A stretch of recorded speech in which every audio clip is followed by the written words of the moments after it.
And Clint Howard, Ron Howard's brother, is in it.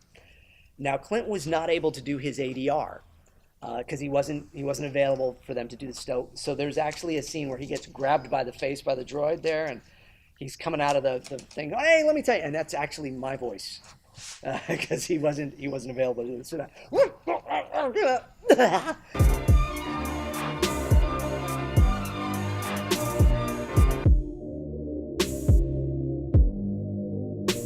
2001 when I first got to play Obi-Wan for the micro series of the Clone Wars, and then throughout the video games and toys.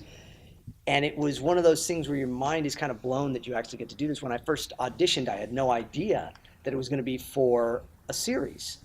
And so I get the call from my agent and say it's a cartoon. And I'm like, my worlds collided. Star Wars and animation coming together for the first time.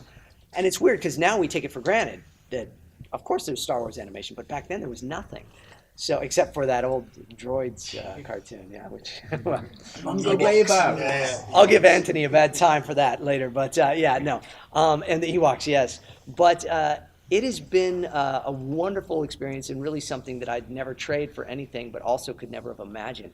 The fact that I've got to voice more Obi-Wan than any other actor, even because over 100 episodes of Clone Wars. It's just kind of unprecedented for voice actors to get that kind of access to a character, especially one that is so cherished as Obi-Wan Kenobi. And so I'm just humbled. I'm humbled. I pinch myself every day, and I'm thrilled to be involved in it. Now it's going on almost 18 years that I've been able to be Obi-Wan Kenobi. So yes, every time I say those words, I still get a little shiver down the spine. Anakin, have faith in your Padawan. She would have checked in. Like you always do. Good point. Sometimes I don't think you realize how alike you two have become. A whole group of us together, and so you got myself, you got Sam Witwer, you've got David Collins, you've got Tom Kane, the voice of Yoda, as well as the announcer on Clone Wars. You know, I do my best Tom Kane impression.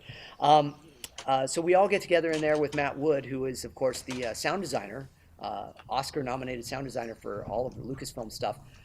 And we get to play for a day and watch the movie many, many months before it comes out, which is a very weird thing because on one hand, it's fantastic, and on the other, you go, oh, now I got to see the movie like before it's finished, and you can't say anything. And then it also kind of takes some of the, you know, like the Star Wars fan in me is like, oh, I don't want to know yet, you know, because you don't get to see everything, but you see most of the movie. So yeah, there's a particular scene. I know there's like this guy, this big, large, bald guy he's rounding up all the droids and stuff in there, and he's got this big voice. Okay, yeah, bring him in over there, and that's me in there. And then Clint Howard, Ron Howard's brother, is in it.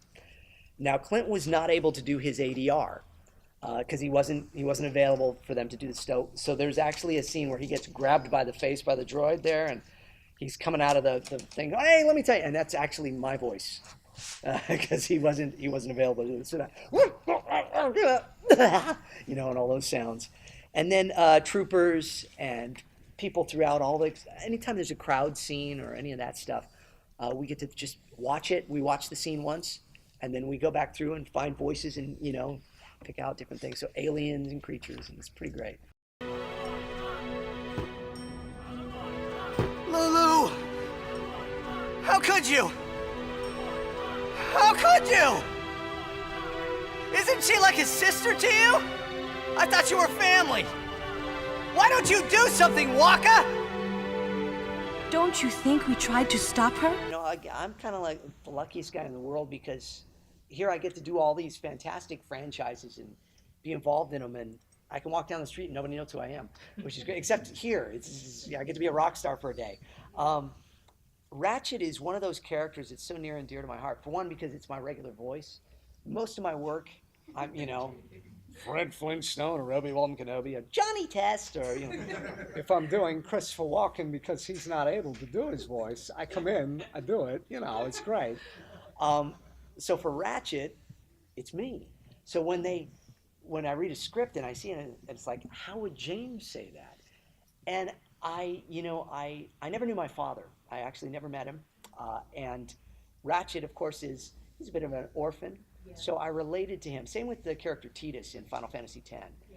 both of those characters, I very much related to them on an emotional level. And when we got to do the movie of Ratchet and Clank, it was great because we got to kind of explore that a little bit more. But it has been, I think, 16 years or so that I've been doing Ratchet, and we've done, I believe, 16 or 17 titles, different games. He's had cameos in different games and stuff too. So he's just such a cool character, and he's beloved, and I'm seeing that today, and I'm just, again, kind of going, wow, I'm the luckiest guy in the world to do it. So I love being, anytime they call me up to do a Ratchet and Clank game, which I hope they call for another one soon. I think we're about due. The game did really well, so Yeah, I hope so. Yeah. But thank you very much. Yeah, I think I saw somebody. Yes. How did I get into it? Well, you know, I just performed my stage show downstairs at 11 o'clock called Talking to Myself, and in that I kind of give my story. But I'm kind of a rare breed in the world of voice acting because I'm somebody that's from day one wanted to be a voice actor. Since I was 4 years old, when I realized that, oh, that's not Bugs Bunny talking, that's a man by the name of Mel Blanc doing a voice in a little room on a microphone, and I went, I want to do that. Although I went, I want to do that, because I was 4.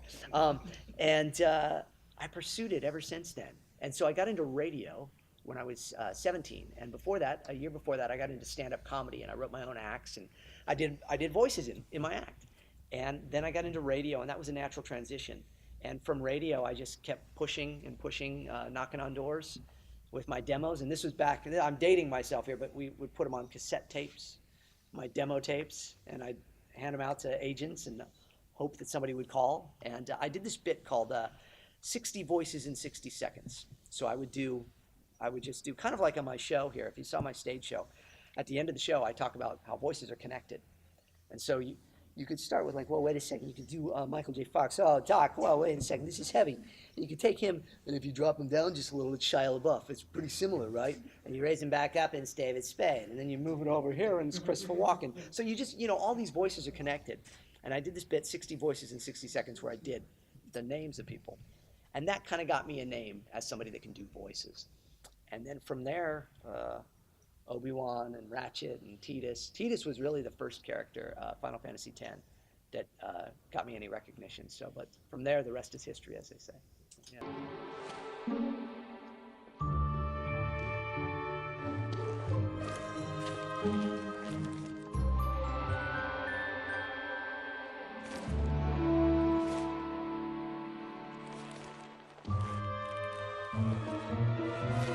Where do you think you're going? Hey, Grim, you're here. I thought you'd be down at the bazaar shopping for gravity coils. Uh-huh. Well, I'm here. I'm always here. I don't suppose you sneaking out would have anything to do with those Galactic Ranger tryouts? I just need 1 hour. Come on, Grim. These are the Galactic Rangers we're talking about. Captain Quark will be there. No leaving the garage until you help fix Mr. Micron's ship. Now get on that bolt crank. I'm so lucky. I mean, even Back to the Future, which is one of my favorites, I got to play young Emmett Brown in the video game. So I'd done some of, obviously I'd done Michael J. Fox's doubling in the past, and Christopher Lloyd, and so it was Great Scott, Marty. How do you make him sound 17 years old? So I took him and I made him more in here, and his voice would crack, and I threw in a little Marty McFly in there. Whoa, and so it was Dr. Emmett Brown at your service. And I was thrilled to be in that franchise. And then I was the Fallen in the Transformers. And so there's all these wonderful franchises. And Star Wars, it's just a little one. I haven't, I don't know.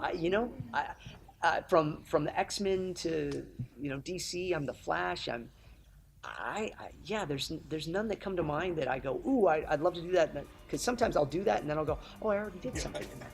So yeah, I'm just really, I'm thrilled, yeah.